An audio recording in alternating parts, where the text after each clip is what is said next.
අයිබෝවන් පන්ති පටන් ගන්න යන්නේ මේ 5ක් ජොයින් වෙලා ඉන්නවා පන්ති පටන් ගමු. අයිබෝවන් සර්. අයිබෝවන්. අද මුලින්ම පන්ති පටන් ගන්න විදිහටම අහන්න කැමති මොනවා හරි ප්‍රශ්න තියෙනවද අහන්න Excel වල. අපි පාඩමක් පටන් ගත්ත Excel ගිය සතියේ අලුත් පාඩමක්. මේ ඒකේ මොනවා හරි මම කිව්වා ඉස්සරහට බලාගන්න කියලා නෝට්ස් කීපයක් දාලා තිබුණා. ඊට පස්සේ මේ මේන් ෆ්ලෝ කියන එක තමයි අපි කතා කරන්න බලාපොරොත්තු වෙන්නේ. මේ එතකොට ඒකේ බැලුවා නම් සමහරවිට කියන්නේ අපි කරපු හරිය මොන හරි ප්‍රශ්න තියෙනවද නැවත ක්ලැරිෆයි කරගන්න ඕන තැන් එහෙම නැත්නම් ආයි ප්‍රශ්න මතුවෙච්ච දේවල් තියෙනවා නම් අහන්න පුළුවන්.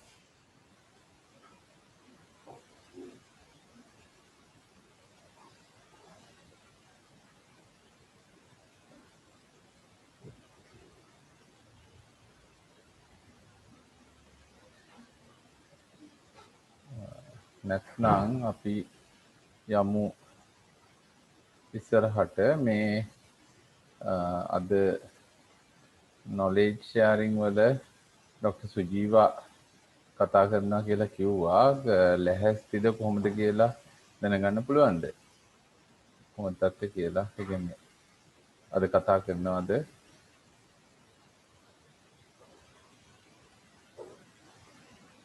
ලැප්ටොප් එකෙන් ජොයින් වෙන්න හදන්නේ මේ දැන් ෆෝන් එකෙන් හරිය. මේ තව විනාඩියක් දෙකක්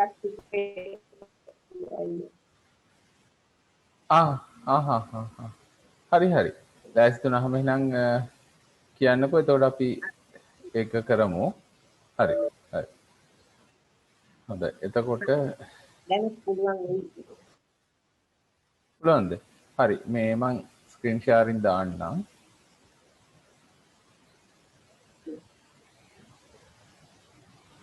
හරි. දැන් ස්ක්‍රීන් ෂෙයා කරන්න පුළුවන් වෙන්න ඕනේ. මේ අපහසුවක් නැත්තම් පටන් ගන්න පුළුවනි.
ඩොක්ටර් සුජීවා ලැහැත්ති වෙනකන් අනිත් කට්ටියට පුළුවන් මොනවා හරි ප්‍රශ්න තියෙනවා නම් අහන්න. එහෙමත් නැත්නම් ඩොක්ටර් සුජීවා ලැහැත්ති වෙනකන් අපි පාඩමට යන්නත් පුළුවනි.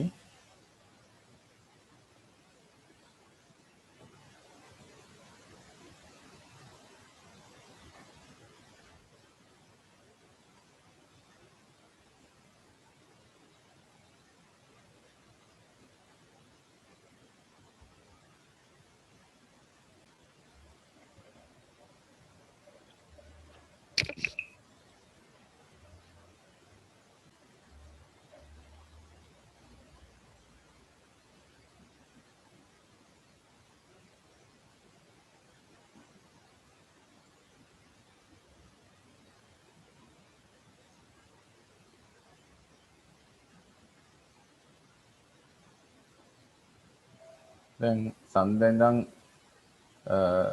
සියලු රාජ්‍ය ආයතන පටන් ගන්නව නේද? එතකොට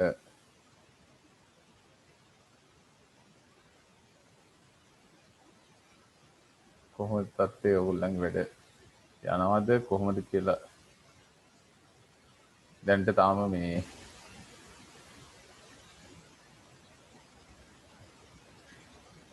තාම මේ යන්නේ සතිය දවස් දෙකක් හෝ තුනන්නේ නේද?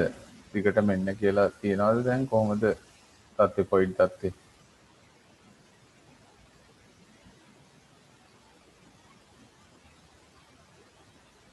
හරි මේ ඩොක්ටර් සුජීවා මම හිතන්නේ සම්බන්ධ වුණා. දැන් කොහොමද පුළුවන්ද මේ අපිට මම දැන් මේක දැන් view දාලා ඊට පස්සේ screen share දැම්මම හරියට වෙන්න ඕනේ. ඔව් ස්ක්‍රීන් මෙතන පල්ලෙහා තියෙනවා share screen කියලා එකක්. ඒකට ගියාම ස්ක්‍රීන් එක share කරන්න පුළුවන්.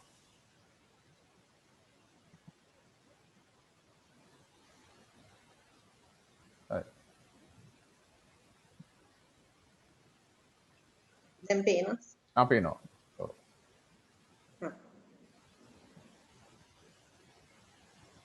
හරි. ආයිබෝන් සියලුම දෙනාට මම අද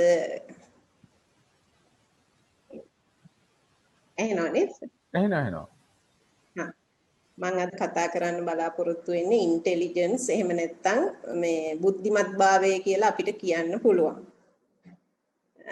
එතකොට මම මුලින්ම හිතුවා ඇයි අපිට මේක වැදගත් වෙන්නේ කියලා නිකන් හිතලා බැලුවහම ඕගොල්ලන්ට සමහර වෙලාවට අත්දැකීම් ඇති අහලත් ඇති ඇකඩමිකලි ගොඩාක් සක්සස්ෆුල් අය වුණත් සමහර වෙලාවට ඒගොල්ලන්ගේ රැකියාවේදී සහ පෞද්ගලික අන්තර්පුද්ගල සම්බන්ධතාවලදී එච්චර සාර්ථක කෙනෙක් නොවෙන්න පුළුවන්.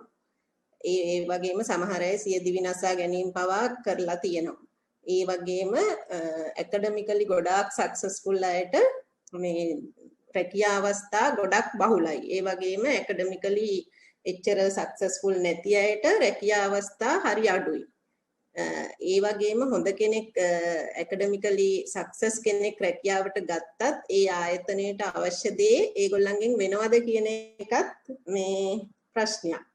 ඒ වගේ හින්දා මේ බුද්ධිමත්කම ගැන හොයලා බලන්න උනන්දු වුණේ අය ඉතිහාසයේ ඉඳන් ගොඩාක් ඉඳලා තියෙනවා. ඒ ඉතිහාසය ගත්තාම මුලදිම ඒක ගැන හොයලා බලලා තියෙන්නේ පරිණාම විද්‍යාවේ පරිණාමවාදයේ පියා විදිහට සැලකෙන චාල්ස් ඩාවින්ගෙත් නෑදෑයෙක් වන සර් ෆ්‍රැන්සිස් ගාල්ටන් කියලා කෙනෙක් ඒ 1800 ගණන් වල. ඊට පස්සේ ඇමරිකන් සයිකොලොජිස්ට් කෙනෙක් හෝවර්ඩ් ගාඩ්නර් කියන කෙනත් මේ ගැන අධ්‍යයනය කරලා තියෙනවා. එයා කියන විදිහට ඉන්ටෙලිජන්ස් කියන්නේ අපේ ප්‍රශ්න විසඳා ගැනීමේ හැකියාවන් සමූහයකට. එතකොට මේ ඉන්නේ එයා. ඊළඟට එයාගේ මේ හෝවර්ඩ් ගාඩන් කියන විදිහට ඉන්ටෙලිජන්ස් කොටස් 8කට බෙදලා තියෙනවා.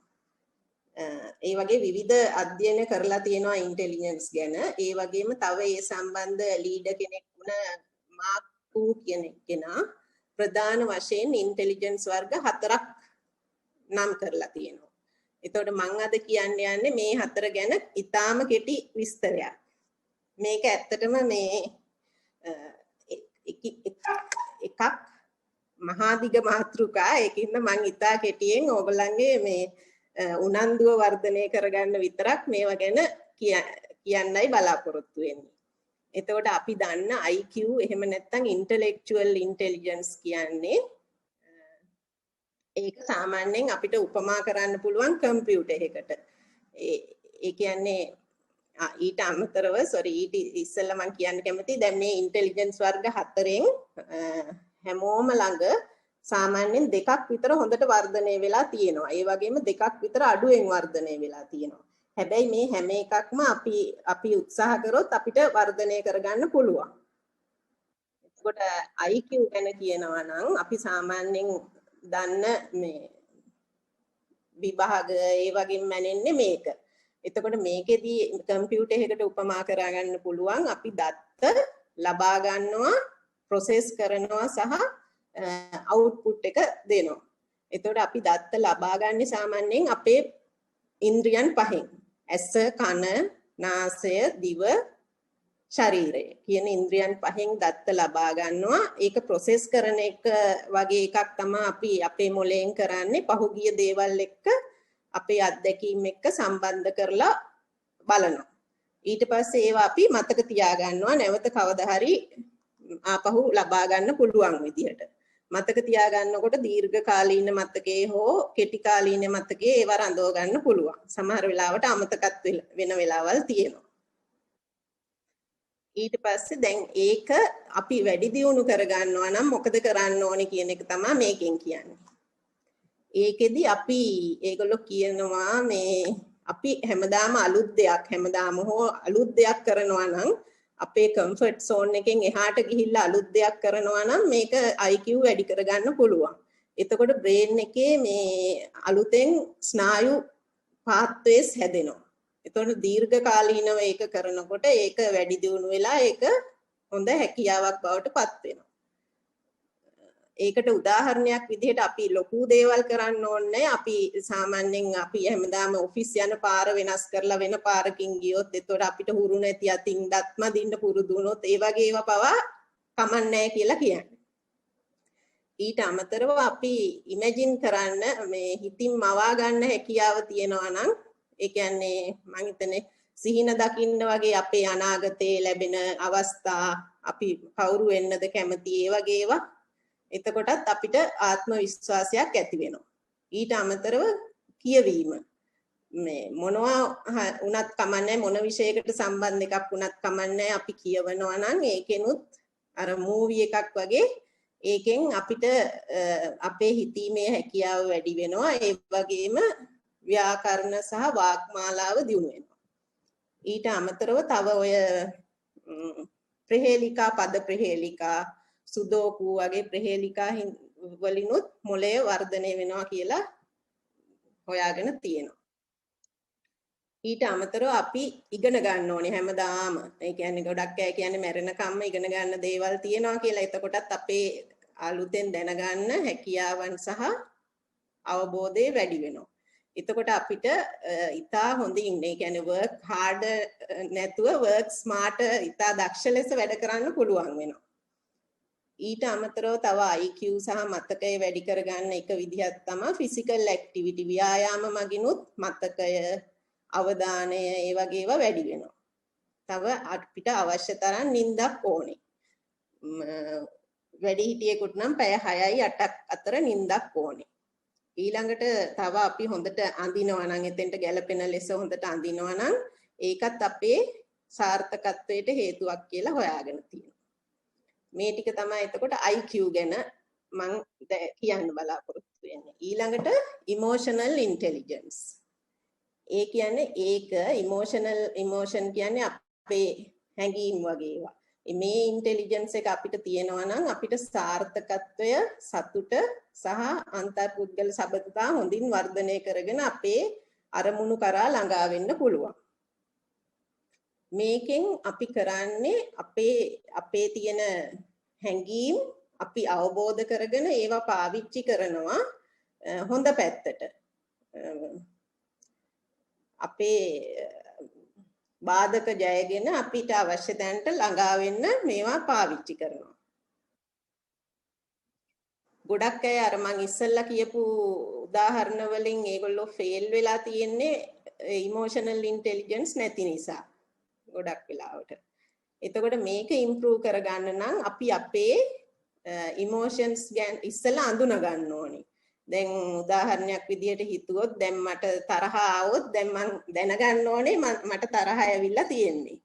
එතකොට ඒ වෙලාවට තරහට මාව පාලනය කරන්න දෙන්නේ නැතුව මම මයින්ඩ්ෆුල් කියන්නේ හැම වෙලේම අපි සිහියෙන් ඉන්න ඕනේ. අපිට දැන් තියෙන හැඟීම් මොකද්ද? ඒ වගේ ඒවා ගැන ඊට පස්සේ ඒක නරක විදිහට ප්‍රතිචාර දක්වන්න දෙන්නේ නැතුව අපි ඒ හැඟීම කන්ට්‍රෝල් කරගන්න දැනගන්න ඕනේ. ඒ ඉගෙන ගන්න ඕනේ. ඉතින් ඒ වගේ වෙන් පුළුවන් ඒ කියන්නේ self awareness කියන්නේ අපේ හැඟීම අපි දැනගන්න ඕනේ. ඊට පස්සේ self management කියන්නේ ඒ හැඟීමට අපිව පාලනය කරගන්න දෙන්නේ නැතුව අපි ඒ හැඟීම හොඳ විදිහට පාවිච්චි කරන්න ඕනේ. ඊට පස්සේ social awareness කියන්නේ අපි අනිත් අයගේ හැඟීම් අවශ්‍යතා සහ අනිත් අයගේ කන්සර්න් ගැන හොඳ අවබෝධයෙන් ඉන්න ඕනේ. ඒ කියන්නේ අපි උදාහරණයක් විදිහට අනිත් අය කතා කරනකොටත් අපි වෙන වැඩ නොකර එයාගේ දැන් verbal communication විතරක් නෙමෙයි non verbal communication උත් තියෙනවා. body language ඒවා ඔක්කොම හොඳට බලාගෙන ඉඳලා එයාව අවබෝධ කරගන්න හැකියාවක් තියෙනවා. රිලේෂන්ෂිප් මැනේජ් කරනකොටත් ඒ වගේ. එහෙම අනිත් අයව හරියට අවබෝධ කරගෙන ඒ කියන්නේ රිලේෂන්ෂිප් මේ අන්තර්පුද්ගල සබඳතා පවත්වා ගන්නකොට conflicts and disagreement ඒවා අනිවාර්යෙන් ඇති වෙනවා. හැබැයි ඒවා හරි විදිහට පාලනය කරගෙන ඒක අවස්ථාවක් කරගන්න පුළුවන් වඩා හොඳ අන්තර්පුද්ගල සබඳතාවයක් ඇති කරගන්න. ඊළඟ තුන්වෙනි ඉන්ටෙලිජන්ස් එක තමයි ෆිසිකල් ඉන්ටෙලිජන්ස්. ඒකෙදි කියන්න බලාපොරොත්තු වෙන්නේ ඒ කියන්නේ අපේ ඇඟෙන් එක එක සිග්නල්ස් අපිට ලබා දෙනවා. අපිට දැන් ආතතිය වැඩි, අපි දැන් මහන්සි, අපිට බඩගිනි, අපිට ඒ වගේ වතුර තිබහයි, ඒ වගේ මොනවා හරි අපිට තියෙන අපහසුතාවයන් වලට ඇඟෙන් දෙන සිග්නල්ස් ගැන අපි ඇටෙන්ෂන් එකක් දෙන්න ඕනේ. ඒක නොසලකා හරින්න හොඳ නෑ කියන එක. එතකොට ඒකෙනුත් ගොඩාක්ම අපි නොසලකා හරින්නේ ස්ට්‍රෙස් ඒ කියන්නේ මානසික පීඩනය, මහන්සිය ඒ වගේ ඒවා.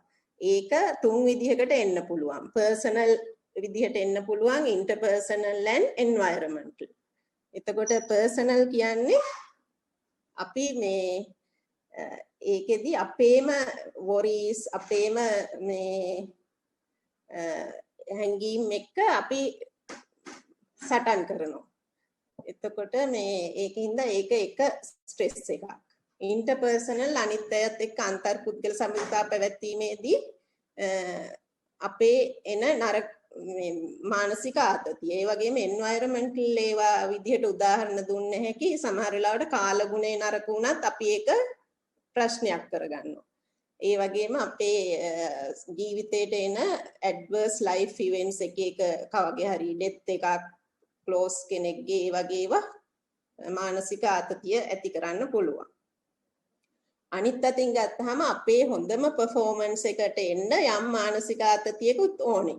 දැන් විභාගයක් වගේ එකකට යම් මානසික ආතතියක් එන්න ඕනේ. හැබැයි ඒ ආතතිය ඕවර්ලෝඩ් වෙන්න හොඳ නැහැ. ඒ වගේම ආතතිය නිසා ෆිසිකල් සිම්ප්ටම්ස් උත් එනවා. දැන් උදාහරණයක් විදිහට මානසික ආතතියෙන් හින්දා heart rate වැඩි වෙන්න පුළුවන්. කට වේලෙන්න පුළුවන්. අත්වලට දාඩිය දාන්න පුළුවන්. ඒ වගේ ඒවා එන්න පුළුවන්. එතකොට මේ ඒක වැඩි වුණාම තමයි ඒක දීර්ඝ කාලීනව පැවතුනහම ඔළුව කැක්කුම, බඩේ කැක්කුම, එතකොට ડિප්‍රෙෂන්, මානසික අවපීඩනය, anxiety ඒ වගේ රෝග ලක්ෂණ එන්න පුළුවන්. ඒකින්ද ස්ට්‍රෙස් එකකින්ද ලෙඩ වෙන්නත් පුළුවන්.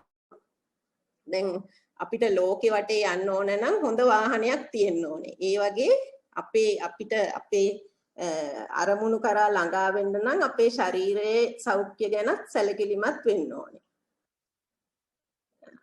එතකොට මේ ස්ට්‍රෙස් එක අඩු කරගන්න පුළුවන් ක්‍රම ටිකක් කියලා තිබ්බා.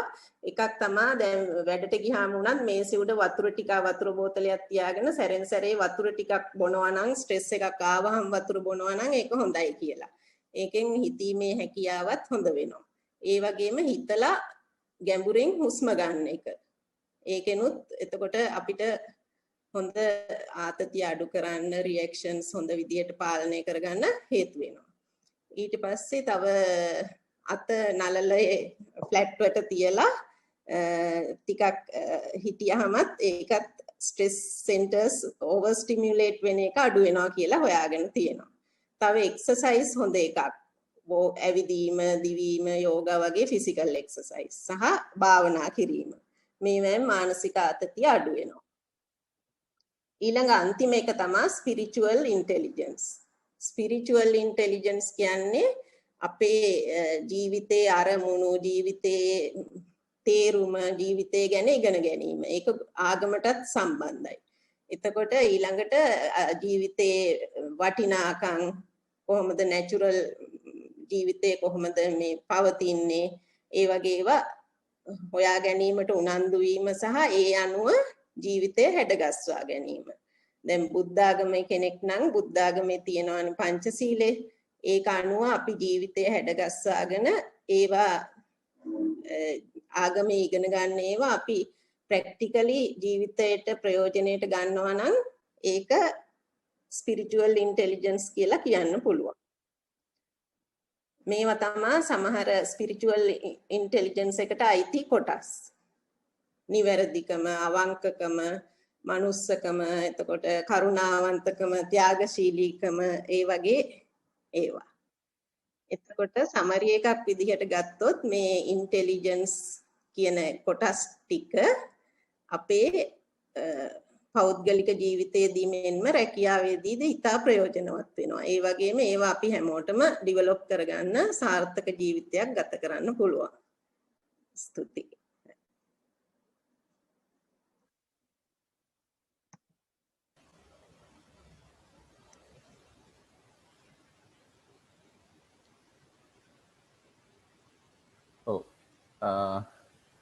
මම බොහොම ස්තුතිවන්ත වෙනවා මේ ඩොක්ටර් සුජීවට. තාම හොඳ ප්‍රසන්ටේෂන් එකක් කරා මේ ඉන්ටෙලිජන්ස් ගැන. ඒ වගේම මේ බොහොම ගැඹුරින් කවුරුණු හොයලා ඒක ඕගනයිස් කරලා ඉතාම ලස්සනට පිළිවෙලට ඕගනයිස් කරලා එකින් එක විස්තර කරා. ඒක නිසා මේ අපිට දෙන්න පුළුවන් නම් ප්‍රසන්ටේෂන් එක මම මේ නොලෙජ් ෂෙයාරින් කියලා දාලා තියෙනවා. මේ ඒකට අපිට දාන්න පුළුවන් දැන් අර කලින් කතා කරපු මේ සනුල් පුතාගේ ප්‍රසන්ටේෂන් එක මට අද තමයි දාන්න හම්බ වුණේ. ඒක නිසා මේ ඩොක්ටර් සුජීවටත් පුළුවන් නම් අපිට ප්‍රසන්ටේෂන් එක ලබා දෙන්න. අපහසුතාවයක් නැත්නම් අපිට ලබා දෙන්න. මේක මේ පබ්ලිෂ් කරන්නම් අතන අපිට තමයි ඉතින් බලන්න පුළුවන්. ඒ අර මේ අවශ්‍ය නම් ඔයගොල්ලෝ ඩවුන්ලෝඩ් කරලා ඔයගොල්ලන්ගේ මේ ඉතා වැදගත් ඔයගොල්ලන්ගේ යාළුවොත් එක්ක ඒක ෂෙයා කරගන්න උනත් ඩොක්ටර් සුජීවා ප්‍රශ්නයක් නැහැ මම හිතන්නේ නේද? ඒ කියන්නේ ප්‍රසන්ටේෂන් එක කමන්නේ සර්. හරි.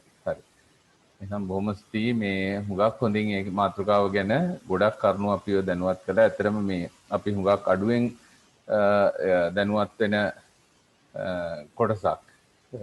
ඒක ගැන ලොකු අවධානයක් යොමු කරලා ඒ ප්‍රසන්ටේෂන් එක ලස්සනට ඉදිරිපත් කරා. ඒක ගැන නැවත ස්තුතිවන්ත වෙනවා.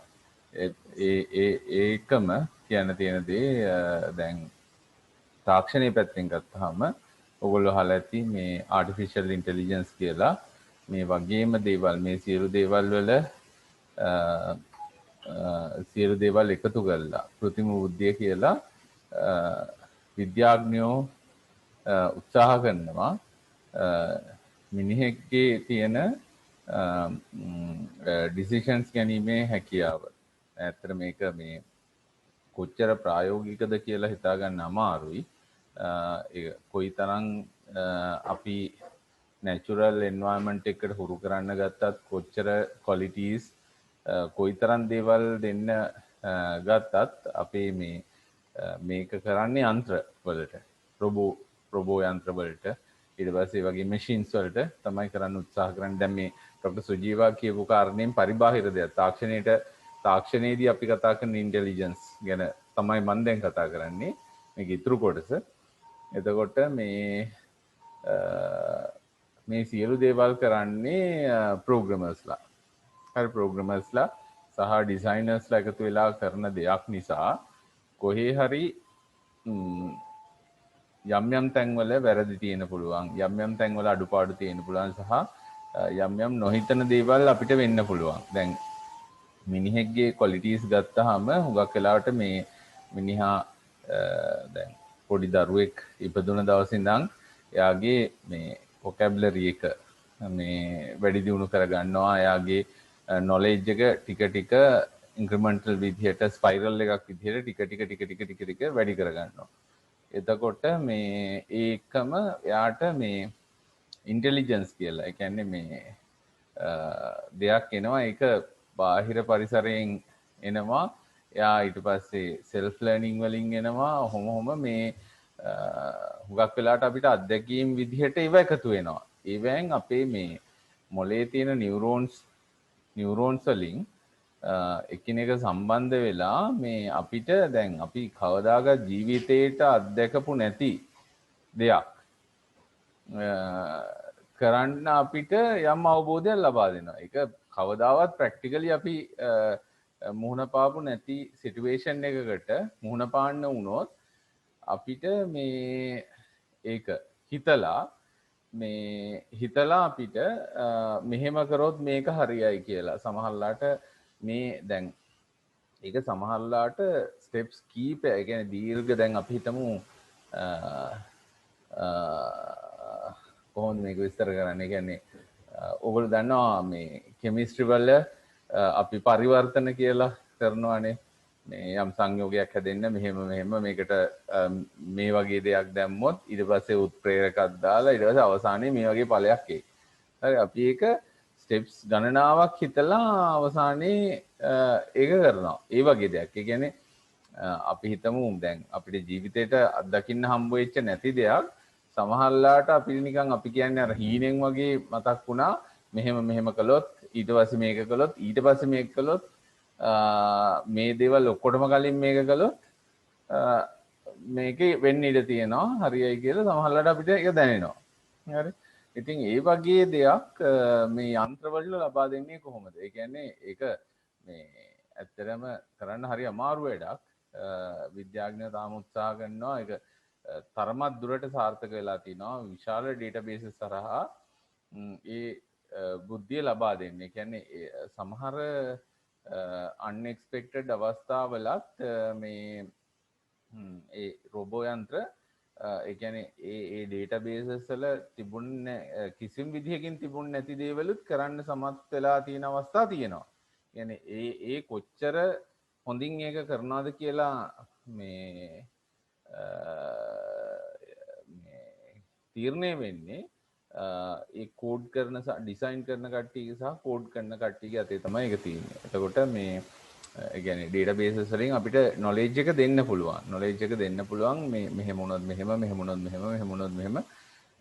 නමුත් ඒ කිසිම ඩේටාබේස් එකක නැති අවස්ථාවක් කිසිම ඩේටාබේස් එකකින් දත්තයක් ගන්න බැරි අවස්ථාවක පවා සමහර යන්ත්‍ර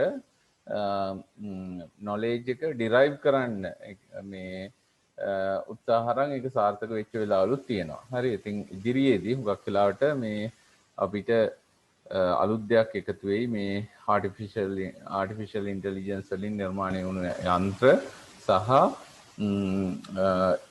ඒ යන්ත්‍ර පද්ධති එක සමහරලාට ඒක තමයි අනාගතය ඇත්තටම. ඒක තමයි අනාගතේ දැනටත් හුඟක් ඒවා ඔටෝමේට් කරලා තියෙනවා. හෙල්ප් ඩෙස්ක්ස් වලට එහෙම කතා කරාම අපි දැන් සමහරලාට අපිව ගයිඩ් කරන්නේ රොබෝ. හරි රොබෝ යන්ත්‍ර සහ ඒ ඔටෝමේට් කරපු සිස්ටම්ස් තමයි අපිව ගයිඩ් කරන්නේ. ඒක සමහරලාට සමහර ආයතනවල අපිට හිතා ගන්න බෑ මේ අපිට උත්තර දෙන්නේ රොබෝ කෙනෙක්ද නැත්නම් සිස්ටම් එකක්ද එහෙම නැත්නම් ඇත්තම මිනිස්සෙක්ද පිටිපස්සෙන් ඉන්නේ කියලා අපිට හිතා ගන්න බැරි වෙන්න ඒ තරමට ස්මාර්ට් විදිහට මේ සිස්ටම්ස් ඩෙවලොප් කරලා තියෙනවා. අපි කියන ප්‍රශ්නේ තේරුම් අරන් ඒකට නිවැරදිම විසඳුම දෙන විදිහට ඒවා දියුණු කරලා තියෙනවා. ඉතින් එතකොට අපිට කොහොමත් නුදුරු අනාගතයේ මේ සිස්ටම්ස් අත්දකින්න පුළුවන් වෙයි. මොකද ඒ තරමට වේගයෙන් මේ තාක්ෂණය වෙනස් වෙනවා. ඉතින් කොහොම වුණත් අපි දැනගන්න ඕන ඒකේ අනතුරුකුත් තියෙනවා. හරි. ඒකේ අනතුරුකුත් තියෙනවා. මොකද මේ යම් විදිහකින් කෝඩර්ස්ලා හරි ඩිවෙලොපර්ස්ලා සහ ඩිසයිනර්ස්ලා අතින් වෙන සමහර වැරදි වලට මුගක් වෙලාට සමහරලාට මේ ජීවිතෙන් වන්දි ගන්න වෙන සමහරලාට ඔයගොල්ලෝ ෆිල්ම්ස් බලලා ඇති ලොකු විනාශ වෙන ෆිල්ම්ස් සහ මේ නිකන් සමූල ඝාතන වගේ වෙන ඒවා ඒ වගේ දේවල් සමහරලාට ෆිල්ම්ස් වලින් ඔයගොල්ලෝ බලන්නේ නැති. ඉතින් ඒ වගේ දෙයක් ඇත්තටම උනත් වෙන්න පුළුවන්.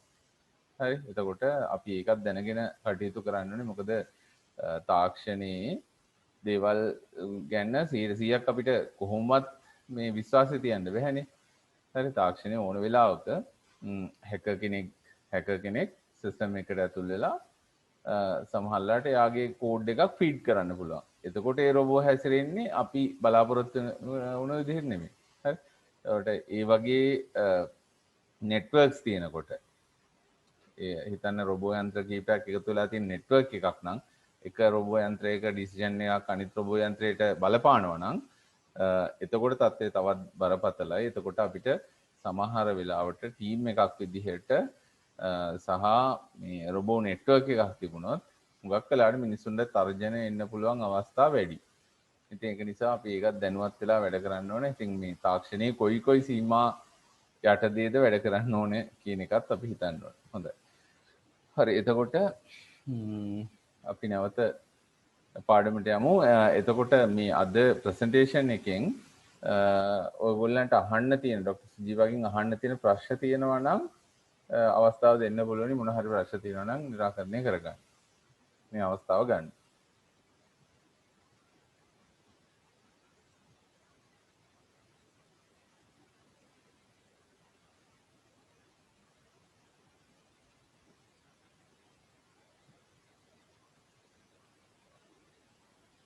හරි ප්‍රශ්න නැවගී හිතෙන්නේ.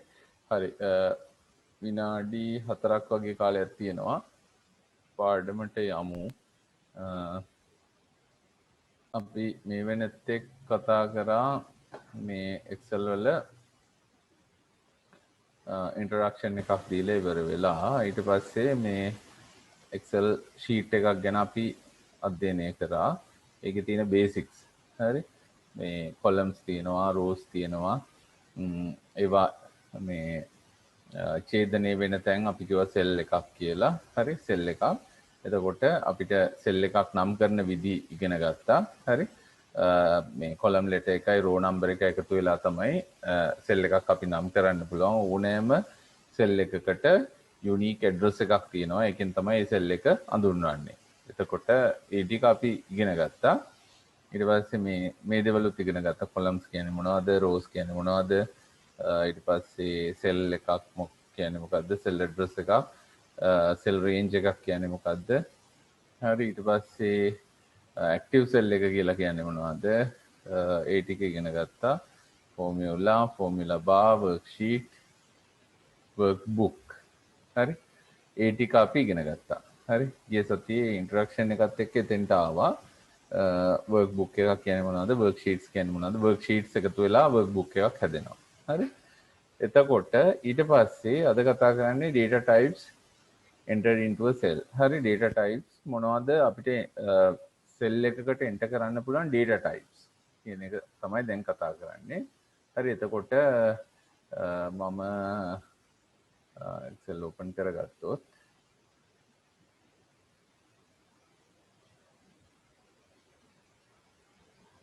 හරි.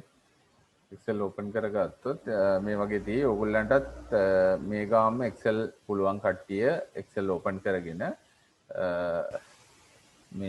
මේ දේවල් බලන්න. හරි.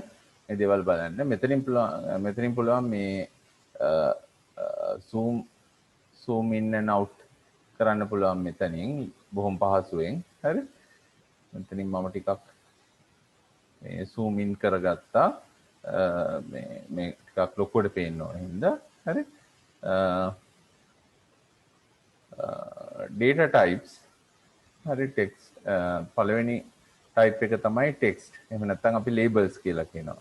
අපිට පුළුවන් මේ text එකක් enter කරන්න cell එකකට. හරි.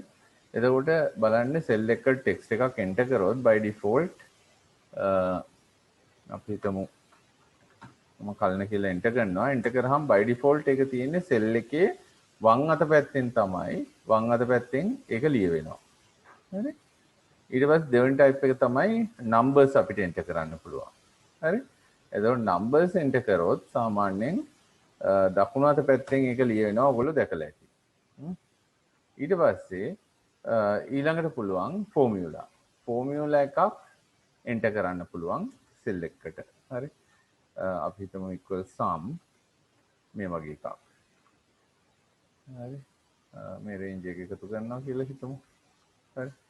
එතකොට මේ වගේ එකක්. මෙතන තියෙන්නේ ඇත්තටම 45කින් නම්බර එක නෙමෙයි මේ රේන්ජ් එකේ තියෙන සෙල් වල තියෙන අංක එකතු කරන්න කියලා. මම 34 කියලා දැම්මොත් මේකේ අගේ වෙනස් වෙනවා. හරි. මෙතන තියෙන මේ සෙල් එකේ තියෙන ෆෝමියුලා එකක්. හරි. එතකොට අපිට මේ සෙල් එකට එන්ටර් කරන්න පුළුවන් දත්ත වර්ග තුනක් අපි කතා කරනවා. ටෙක්ස්ට්. හරි.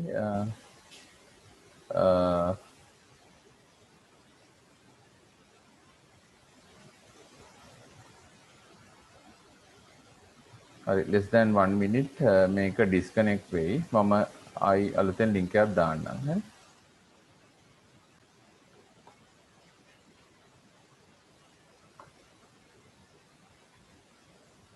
අද අපිට පොඩි ප්‍රශ්නයක් තියෙනවා මේ sessions කීපයකට තමයි සම්බන්ධ වෙන්නේ. වෙනදට අනෝම අපිට link එකක් දානවා මේ අද ඒ link එක දැමීමේ අපහසුාවක් තියෙනවා මේ එක ලර්න් හරහා තමයි කොඩිනේට් වෙන්නේ. එතන ගැටලුවක් හෝ යම්කිසි තාක්ෂණික ප්‍රශ්නයක් තියෙන නිසා මම මේ නෝමල් විදියට මේ විනාඩි 40න් 40ක මේ ඩිස්කනෙක්ට් කරන නෝමල් සෙෂන්ස් තමයි අද යන්න වෙන්නේ. ඒ නිසා පොඩ්ඩක් මේ අපහසුව දරා ගන්න වෙනවා අද. හරි. අපි නැවත යනවා මේ කතා කරමින් හිටිය තැනට. මෙතන අපි ඉගෙන ගත්තා මේ ටෙක්ස්ට් එකක්. අපිට සෙල් එකකට එන්ටර් කරන්න පුළුවන් ටෙක්ස්ට් එකක්, නම්බර්ස්, එහෙම නැත්නම් ෆෝමියුලා තමයි එන්ටර් කරන්න පුළුවන්. එතකොට අනිත් ඒවා දැන් අපි හිතමු අපි පින්තූරයක් ඇතුල් කරනවා කියලා ඉන්සර්ට් අපි හිතනවා පින්තූරයක්. හරි.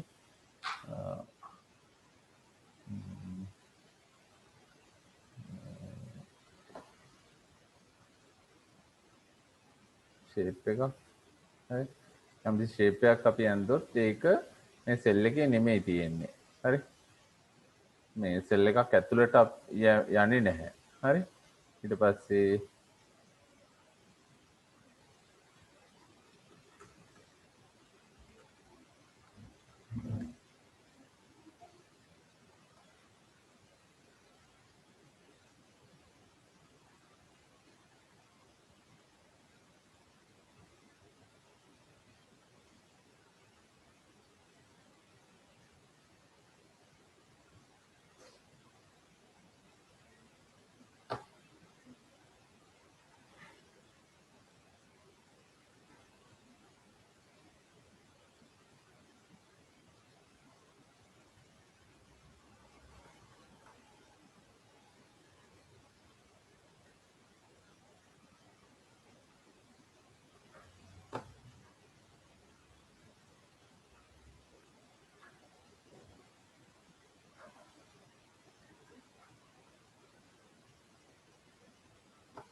හරි.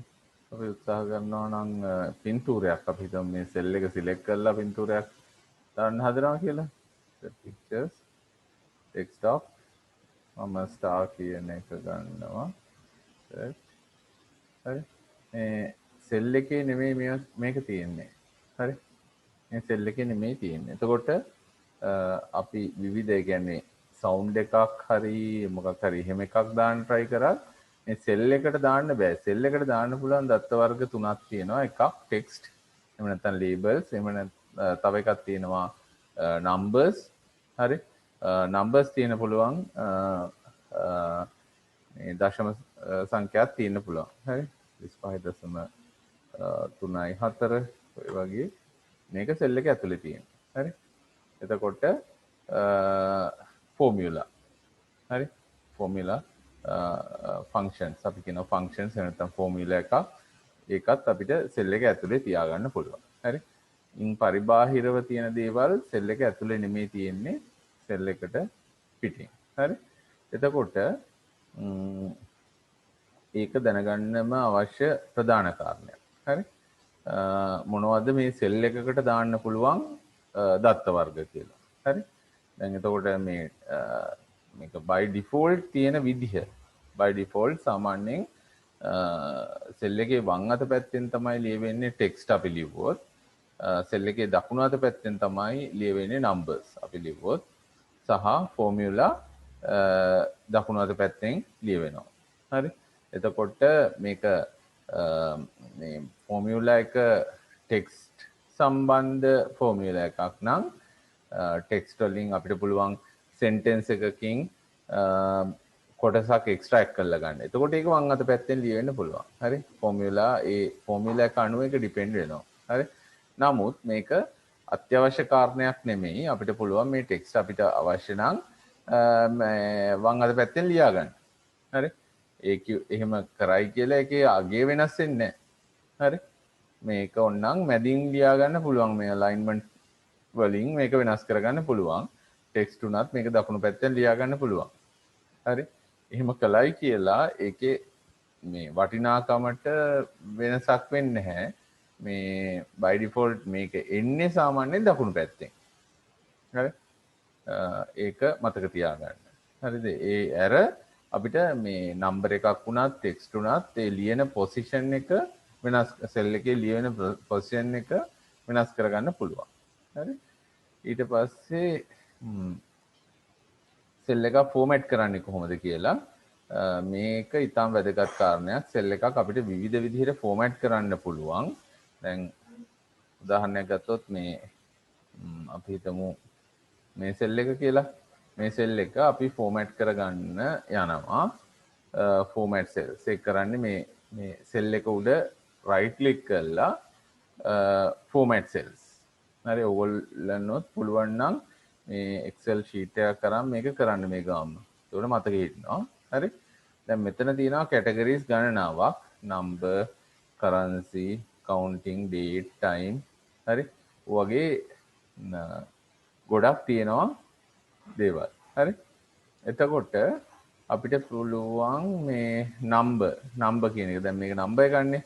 number එක format කරගන්න පුළුවන්. format කරගන්න පුළුවන් කොහොමද decimal places.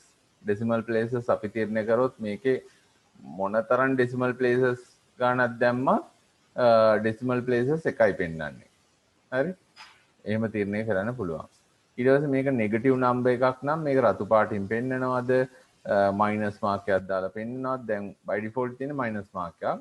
අපිට පුළුවන් මයිනස් මාක් එකක් දාන්න නැහැ. ඒ වෙනුවට මේ රතු පාටින් මේ බ්‍රැකට්ස් ඇතුලේ ලියන්න පුළුවන්. එතකොට කවුන්ටිං එහෙම කරන කට්ටිය හුඟක් වෙලාවට මෙහෙම කරනවා ඔයගොල්ලෝ දැකලා ඇති. හරි. එතකොට නෙගටිව් නම්බර් එකක් මෙතන ලියලා තිබ්බොත් දැන් මේ බලන්න මෙතන දශම ස්ථාන දෙකක් තිබුණා. දැන් එක දශම ස්ථානයයි තියෙන්නේ ෆෝමැට් කරාට පස්සේ. මේක නෙගටිව් නම්බර් එකක් වුණොත් ඒක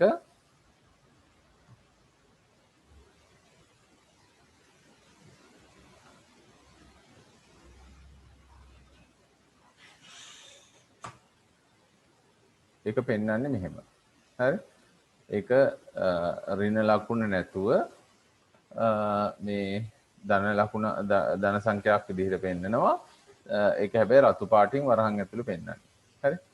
එතකොට ඒක වෙන්නේ මේ සෙල් එක අපි ෆෝමැට් කරන විදිහෙන්. දැන් ඔයගොල්ලෝ දැන් මම දැකලා තියෙනවා ඕන තරම් මේ හුඟක් වෙලාවට Excel sheets හැදුවාම හදලා අපි කවුරු හරි ෆෝමැට් එකක් හදලා එවනවා. ඒකට පණ දාගෙන මේ සෙල්ස් වලට දත්ත ඇතුල් කරන්න හදනවා. හැබැයි අපි හිතන් ඉන්න විදිහට ඒකට දත්ත දාන්න බෑ.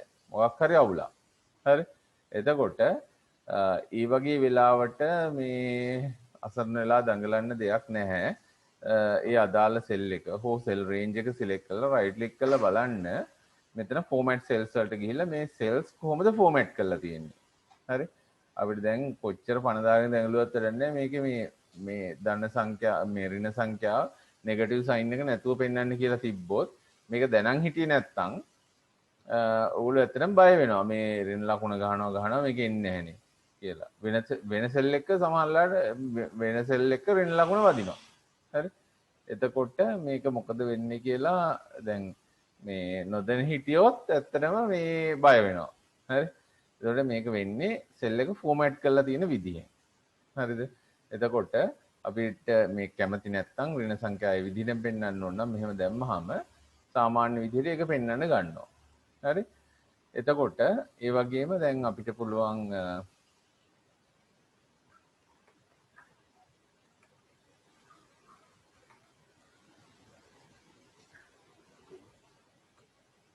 හරි මෙහෙම ලියුවොත් දැන් මේක සෙල් එක ෆෝමැට් කරන්න පුළුවන් මේ කරන්සි විදිහට කරන්සි විදිහට ෆෝමැට් කරාම දැන් අපිට පුළුවන් මෙතන හැමතිස්සෙම මේ අපි හිතමු එක කොලම් එක දිගටම සංඛ්‍යා ටයිප් කරලා තියෙනවා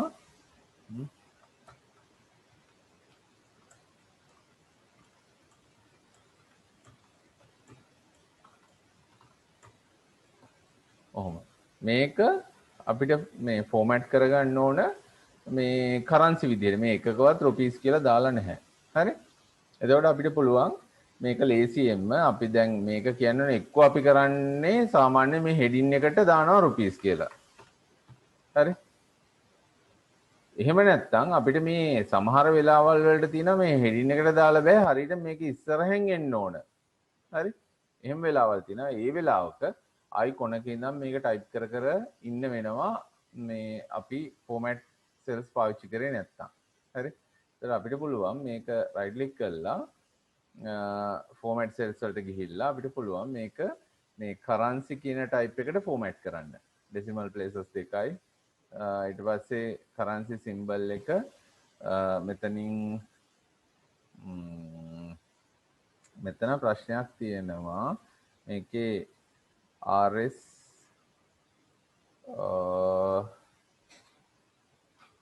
Sri Lankan rupees කියන්නේ එහෙම නැත්නම් LKR හරි L අකුරෙන් තියෙනවද දන්නේ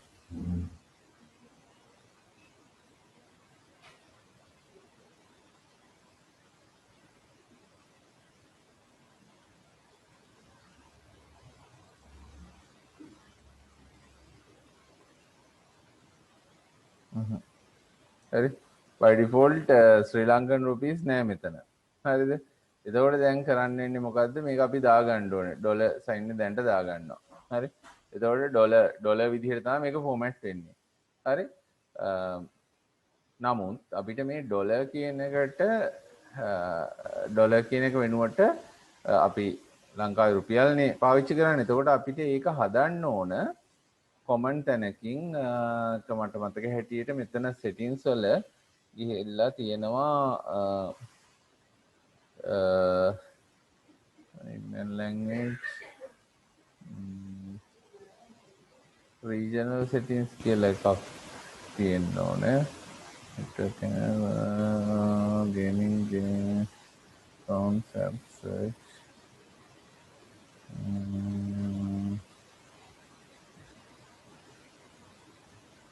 time and language එකේ time and language එකේ region කියන එකේ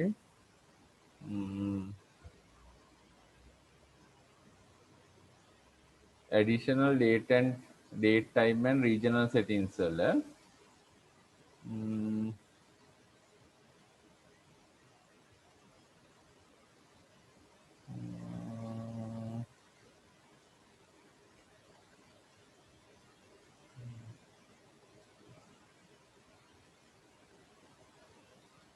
කලින් කෙලින්ම මේ වෙනස් කරන්න පුළුවන් මෙතන මේ regional settings වල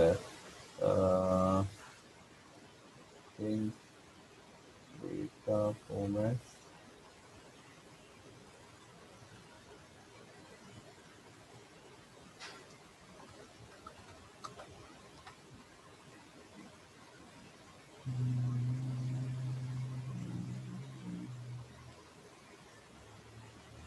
හරි මෙතන තියෙනවා region කියලා currency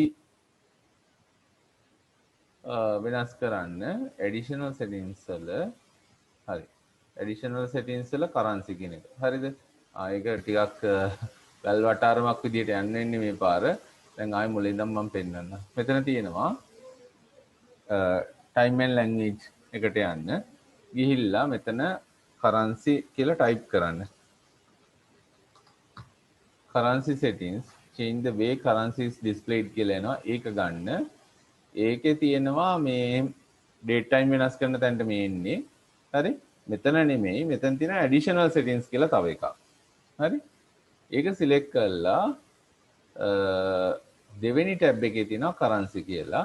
මෙතෙන්ට ඩොලර් සයින් එක මකලා මෙතන RS කියලා ටයිප් කරන්න. හරි? apply. එතකොට බලන්න මේ සියලු දේවල් rupees කියලා apply වෙනවා. හරි? okay.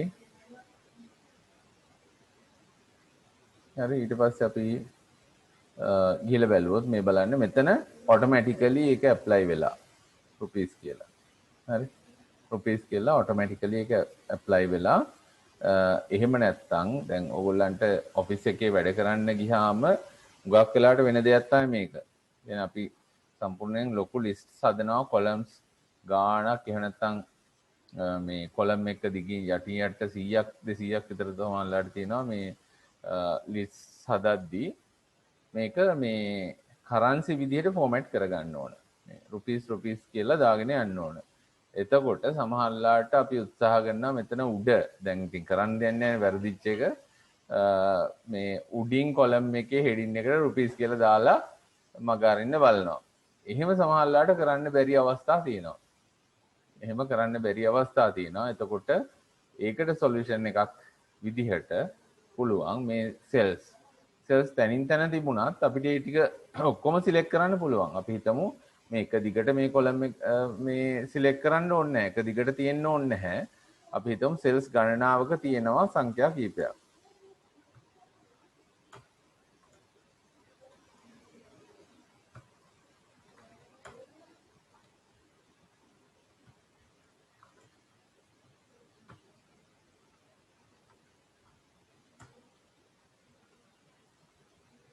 හරි දැන් මේ columns ටික ඔක්කොම මේ දැන් columns කීපයක තියෙන්නේ මේ cells ටික ඔක්කොම select කරන්න ඕන නම් එක cell එකක click කරලා ඒ අදාළ එක cell එක click කරලා ඔයගොල්ලෝ control button එක press කරගන්න. control button එක press කරගෙන අතාරින්න නැතුව ඊතුරු cells අවශ්‍ය තැන් වල click කරන් යන්න විතරයි තියෙන්නේ. හරි control button එක press කරගෙන ඉඳලා ඒ cells ටික අදාළ විදිහට ක්ලික් කරන් යන්න. ඊට පස්සේ අපිට පුළුවන් මේක උඩ right click කරලා format cells මේක currency විදිහට format කරන්න. හරි? දැන් මෙතන බලන්න automatically currency symbol එක rupees කියලා ගන්නවා. එයා ඒක අරන් තිනවා. මොකද අපි අතන central තැනින් ඒක වෙනස් කරලා තියෙන්නේ. හරි? දැන් ඩොලර් නෙමෙයි appear වෙන්නේ RS කියලා. හරි? එතකොට ඔයගොල්ලෝ බලන්න දැන් මේ තැන් වල තිබුණ cells ඔක්කොම RS කියලා format වෙලා තියෙනවා. හරි? එතකොට මේ ඒ විදිහට ඉතුරු ඒවත් ඔයගොල්ලෝ එකින් එක දැන් බලන්න වෙලාවක් නැහැ. ඒක නිසා ඔයගොල්ලෝ මේ ඉතුරු ඒවා බලන්න. percentage මේ හැම දෙයක් යටතේම යම් පොඩි settings තියෙනවා. දැන් උදාහරණයකට date කියන එක කොහොමද ඔයාලට එන්න ඕන විදිය. සමහර රැන්වල තියෙනවා දිනේ මාසේ විතරයි එන්නේ. හරිද? නැත්නම් අවුරුද්දයි මේකේ තියෙන්නේ පළවෙනි setting එකේ තියෙන්නේ අවුරුද්ද නැතුව මාසෙයි දිනේ. හරි? ඒ විදිහට format කරගන්න පුළුවන්. මෙහෙම. හරි? ඊපස්සේ percentage decimal places ඒ හැම එකෙම විවිධ formattings තියෙනවා. ඒවා හදලා බලන්න එකින් එක මේ හුඟක් වෙලාවට අත්‍යවශ්‍ය ටිකවත් කරන්න. හරි? ඊට පස්සේ ඒකෙම තියෙනවා මේ ගාම මේකත් මම කියන්නම් මෙතන මේ alignment font border fill protection හරි මේක protection කියන එක පස්සේ ඉගෙන ගන්නවා ඒක නිසා fill කියන එක මම කියන්නේ නැහැ border font ඒ ටික කියන්නේ නැහැ alignment කියන එක මම පොඩ්ඩක් විස්තර කරන්නම් මේකේ මේ cell එකක alignment එක අපිට හදන්න පුළුවන් word වල නැති පහසුකමක් තියෙනවා අංශක ගාණක් දීලා ඒකට align වෙන විදිහට දැන් අපි හිතමු අපි මෙහෙම ලිව්වා කියලා හරි අපි හිතමු නෑ එහෙම නැත්නම් අපි මේකේ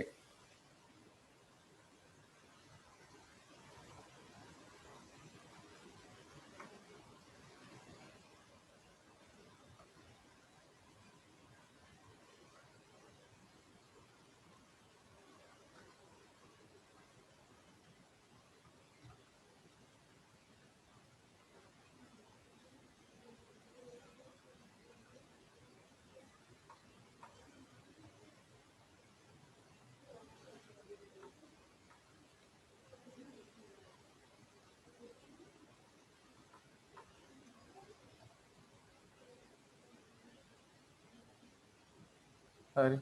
ඔය විදිහට හෙඩින්ස් ටිකක් ලිව්වයි කියලා හිතමු. එතකොට අපිට පුළුවන් මේක ෆෝමැට් කරලා අලයින්මන්ට් එක හදන්න. අපිට මේ හෙඩින්ස් ටික කොහොමද තියෙන්න ඕනේ කියලා. අපිට පුළුවන් මෙම අංශක ගාන දීලා මෙන්න මේ අංශක ගානට හැරෙන්න. දැන් 43යි 45යි අංශක 45කට හැරෙන්න. හරි. එතන මේ වගේ එකක් හැරලා තියෙනවා. හරිද? එතකොට බලමු මේක වර්ඩ් වල කම්පැටිබිලිටි කොහොමද කියලා. හරි. මම ඒක කොපි කරගෙන වර්ඩ් වලට ගෙනියනවා. හැබැයි වර්ඩ් වල බලන්න ඒක කරන්න දෙන්නේ නැහැ. මේකේ පුළුවන් මේ අංශක 90ට ඒක රොටේට් කරන්න පුළුවන් අංශක 90ට තමයි. හරි ටෙක්ස්ට් ඩිරෙක්ෂන් එක. හරිද ටෙක්ස්ට් ඩිරෙක්ෂන් කියලා අපි ඉගෙන ගත්තා. ඒකේ පුළුවන් අංශක 90න් 90 තමයි හරවන්න පුළුවන්. 90 180 270 360 ඔහොම කියලා මේ හරවන්න පුළුවන්. හරි. එතකොට මේක කරන්නේ කොහොමද වර්ඩ් වල? වර්ඩ් වල කරනවා නම් මම මේක කියලා දුන්නා. ඔයගොල්ලන්ට සමහර වෙලාවට මතක ඇති මේ දිගටම පාඩම් මාලාවේ හිටිය කට්ටිය මුලදිම මේක කිව්වා මම එක්සෙල් වලදී මේක කරන්නම් කියලා. මෙතන මේ ඉන්සර්ට් කියලා අපිට පුළුවන් දාගන්න වර්ක්ෂීට් එකක්. හරි. ඒක තිබුණා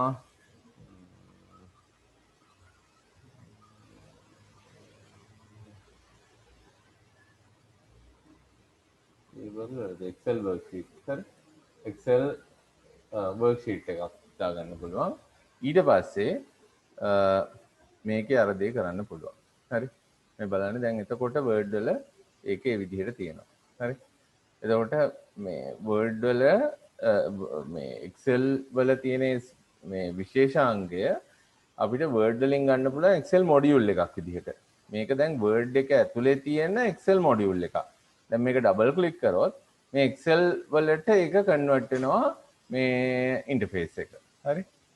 එතකොට අපිට ඒ Excel වල කරන දේවල් දැන් ඕනනම් ආයි පුළුවන් මෙතන මේ format cells කරන්න. format cells කරලා අපිට පුළුවන් ඕනනම් මේ text direction එක ආයි මේ අතට හරවන්න. හරි. -45. හරි වහම මේ මෙහෙම තියෙයි. හරි.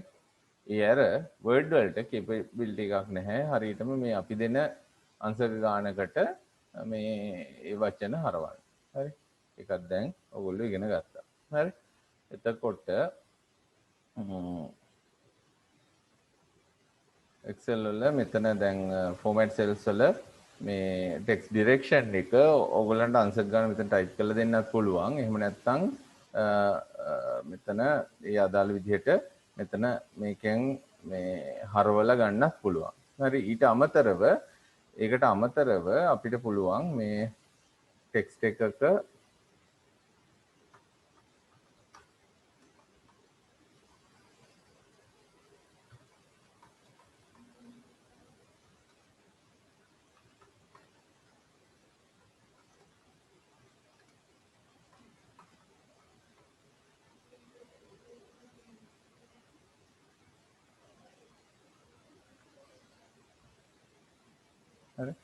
ටෙක්ස්ට් එක දැන් ලියනකොට ඔයගොල්ලෝ දැක්කා මේ මෙන්න මේ B කියන කොලම් එක එකේ තියෙන width එකට වඩා මෙයා ගිහිල්ලා ඉන්නවා. හරි. එතකොට අපිට පුළුවන් මේක ආයිමත් format cells ගිහිල්ලා මෙතන තියෙනවා wrap text කියලා. wrap text කියලා කිව්වහම අපිට පුළුවන් මේ බලන්න මේ B කියන කොලම් එකේ width එකට හරියන විදිහට මේ ටෙක්ස්ට් එක යටින් යට ලියවෙනවා wrap. ඒ කියන්නේ මේ කඩලා ලියවෙනවා. හරි. එයා වැඩිපුර මේ width එකක් ගන්නෙ නැහැ ටෙක්ස්ට් එකට විතර. හරි. එතකොට ඊට අමතරව අපි හිතමු දැන් මේ cells ටික ඔක්කොම මට පුළුවන් merge කරන්න. මෙතන තියෙනවා merge cells කියලා. එතකොට ඒකෙන් වෙන්නේ cells වලට බෙදිලා තිබුණ එක ඔක්කොම ඒ බෙදිලා තියුනේ වයින් වෙලා එක ගොඩේ ලියවෙනවා. හරි නේ.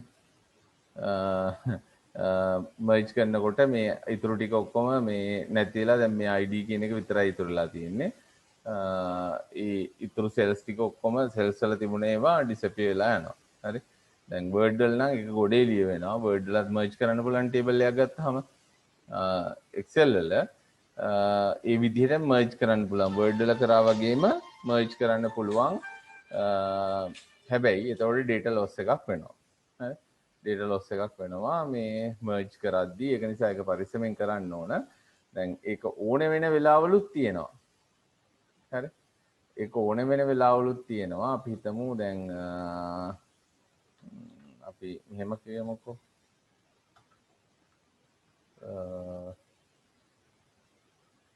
අපි හිතමු මේ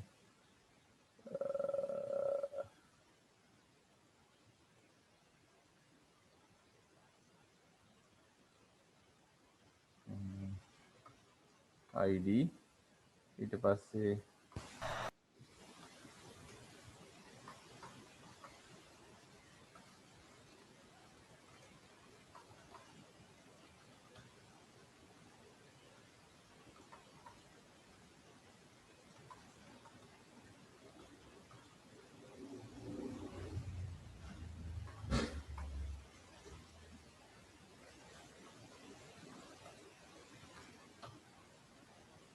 හරි අපි කැටගරයිස් කරනවා මේ විදිහට මේ personal details ඊට පස්සේ qualifications ඔහොම කැටගරයිස් කරනවා. එතකොට අපිට පුළුවන් මේකේ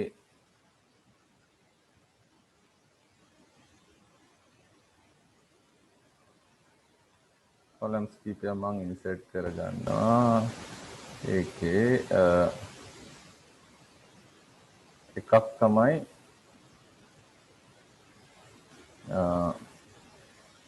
age, address, telephone number, you can contact.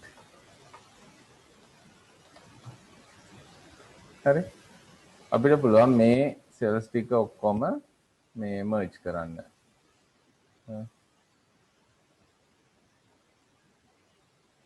merge cells කිව්වහම දැන් මේක personal details කියන්නේ මේ තුනටම. හරි. ඊට පස්සේ ආයි qualifications ඔහොමම අදාළ වෙන ඒවා ලියන්න පුළුවන්. හරි. contact ඊට පස්සේ height නැත්නම්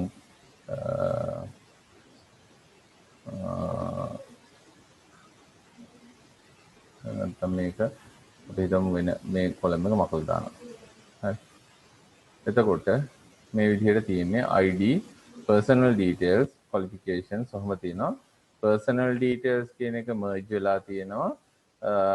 මේ එකෙන් යට කොටස ආයි split වෙලා තියෙනවා age, address, contact කියලා තුනකට. හරි. මේ වගේ වෙලාවට අපිට ඒක පාවිච්චි කරන්න පුළුවන් merge කියන කතන්දරේ. හරි. එතකොට ඒ ටික තමයි එතනින් කියන්න තියෙන්නේ සෙල්ස් ෆෝමැට් කරන විදිහ. ඊට අමතරව තියෙන මේ වෙන ඒවා string to feed ඊට පස්සේ දැන් අපිට පුළුවන් මේ දිග වාක්‍යයක් මේ වචනයක් දීලා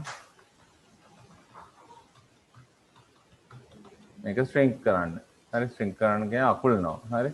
මේ සෙල් එකේ width එකට හරියන විදිහට මේක අකුලන්න පුළුවන්. හරි. එතකොට මෙයා මේ සෙල් එකේ මේ width එකට හරියන විදිහට මේක හදලා තියෙනවා. මේ fonts මේ පාර fonts පොඩි කරලා තියෙනවා. හරි. පොඩි කරලා මේකට හරියන විදිහට මේ සෙල් එකේ දැන්ට තියෙන width එකට අනුව මේ ඒක හදලා තියෙනවා අඩු කරලා. හරි. right නැවත විනාඩි 10කින් disconnect වෙයි. එතකොට එතකන් කතා කරන්න ඊට පස්සේ මම link එකක් දාන්න. හරි. එතකොට ඒකත් හරි.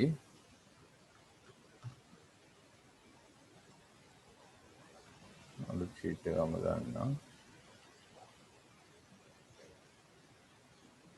ඊට පස්සේ අපිට කතා කරන්න තියෙන්නේ opening closing saving save as web page exiting from මේ ටික මම කතා කරන්නේ ඔයගොල්ලෝ දැන්ටමත් දන්නවා කොහොමද Excel file එකක් open කරන්නේ close කරන්නේ save කරන්නේ save as web page කියන එක නම් මම පොඩ්ඩක් පෙන්නන්නම් exit වෙන්නේ කොහොමද හරි මේ ටික දන්න නිසා කවුරු හරි කාට හරි ආයි පැහැදිලි කරගන්න ඕන නම් විතරක් කියන්න හරි open කරන්නේ close කරන්නේ save කරන්නේ save as web page කියන එක මම කියන්නම් පොඩ්ඩක් ඒ අර මේ ඉතුරු දේවල් ටික සාමාන්‍යයෙන් word වලත් අපි කරා ඒක ආයි කියන්න ඕන නම් කියන්නේ එහෙම නැත්නම් මම save as web page කියන එක පෙන්නන්නම් හරි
ඔය වගේ එකක් අපි හිතමු මේක result sheet එකක් මේක අපි format කරනවා මේ විදිහට නිකන් ටක් ගාලා නිකන් අද පේන විදිහට දානවා red marks මේ part එකෙන් 7 marks මේ part එකෙන් name කියන එක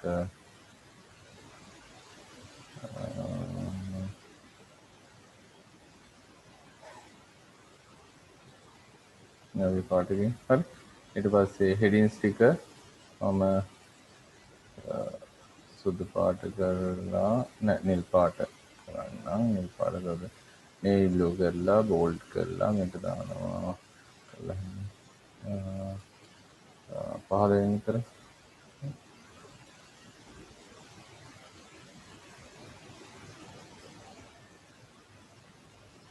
right to come on now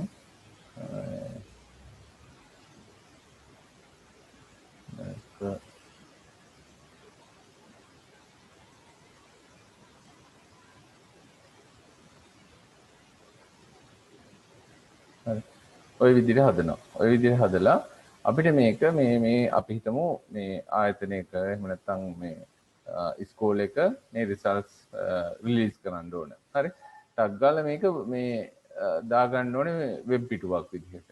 හරිද? Excel වලින් ඒ පහසුකම දීලා තියෙනවා file save as web page කියලා. හරි? save as මට මේක OneDrive එහෙම කෙලින්ම direct save කරන එක නෙමෙයි කරන්නේ.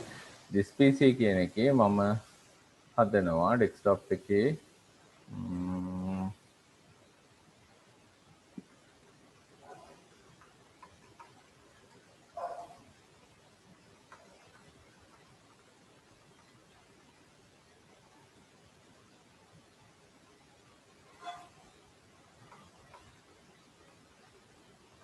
results කියලා folder එකක් හදලා මට මේක ඇතුලේ save කරගන්න පුළුවන් මතක ඇතුව මෙතන save as type කියන එකේ ඕගොල්ලෝ දෙන්න ඕන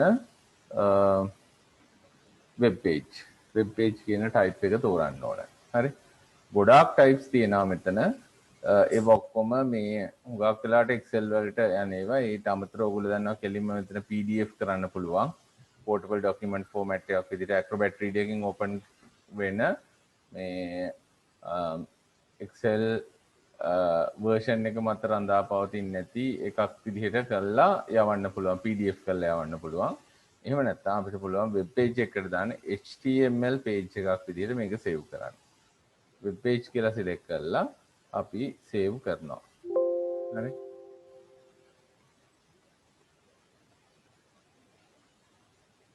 එතකොට මට මේක ඇතුළට ගිහිල්ලා බැලුවොත් දැන් තියෙන්නේ මේ බලන්න book1.htm කියලා. හරි. මේක Excel තවදුරටත් Excel sheet එකක් විදිහට නෙමෙයි තියෙන්නේ. මේක open වෙන්නේ web page එකක් විදිහට. හරි. web page එකක් විදිහට open වෙනවා. මේක කෙලින්ම ඒ web page එක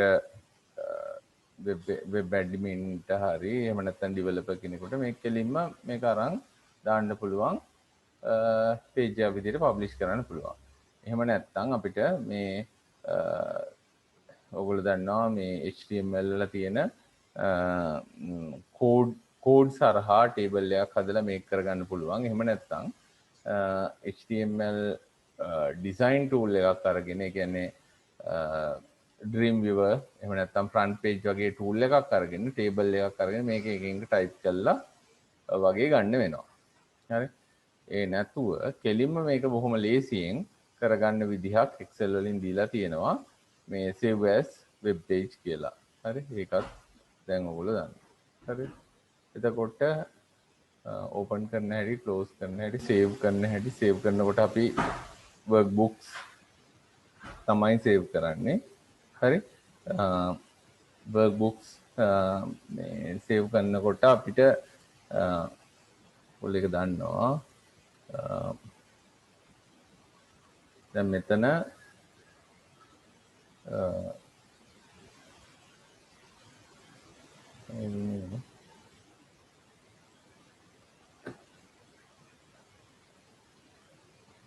හරි. file new කියලා මම තව එකක් ගන්නවා. හරි. දැන් එතකොට මේකේ මෙතන තියෙනවා මේ workbooks book 1 book 2 book 3 කියලා තුනක් open වෙලා තියෙනවා. හරි. අපි මෙතන file close කිව්වොත් දැන් close වුණා book 1 දෙවලට තිබුණ එක book 3. හරි. book 3 close වෙලා තියෙනවා. දැන් book 2 file close කිව්වොත් book 2. හරි. file close කිව්වොත් book 1. මේක මොකද්ද? එතකොට අවසානයේ ඉතුරු වෙන එකට නමක් කියනවා. මම මේ කලිනුත් කිව්වා word වලත් මම කියන්නේ නැති. හරි.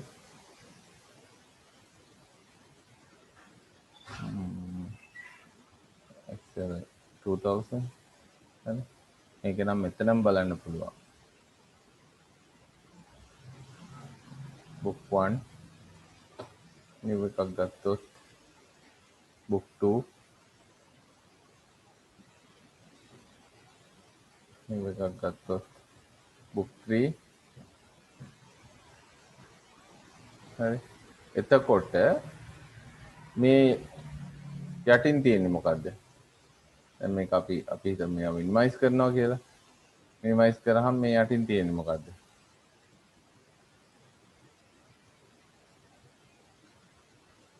ඒකට කියනවා container එක කියලා. හරි. container එක එහෙම නැත්නම් Rexin එක. හරි container එක කියලා කියනවා. මොකද ඒක තමයි මේ books ඔක්කොම දරාගෙන ඉන්නේ. ඒ කියන්නේ මේ ඒ books ඔක්කොම open වෙන්නේ container එක ඇතුලේ. හරි. එතකොට අපිට මේක අපි හිතමු මේක මොනවා හරි ටිකක් මේක මොනවා හරි ටික. හරි.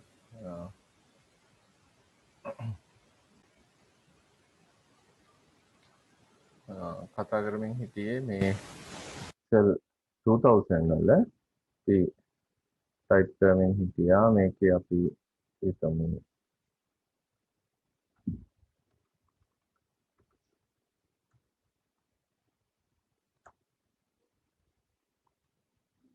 හරි.